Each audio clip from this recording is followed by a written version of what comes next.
seen an American robin on a tube feeder? It's not their usual hangout, but in the winter, if you see robins in your area, you might just entice them to your backyard with the right setup.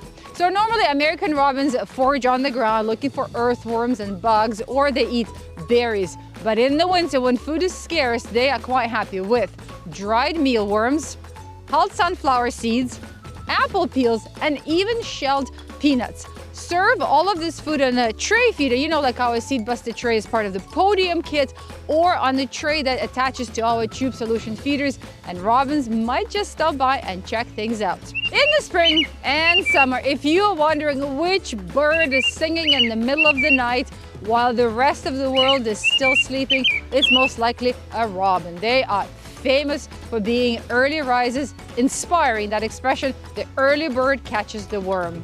And American robins are notorious for building their nests just about anywhere in the most inconvenient places possible and doing it multiple times a season. Please don't get mad at them. They can't help it. My advice, just leave them be, even if it means they'll be raising their young on your front door.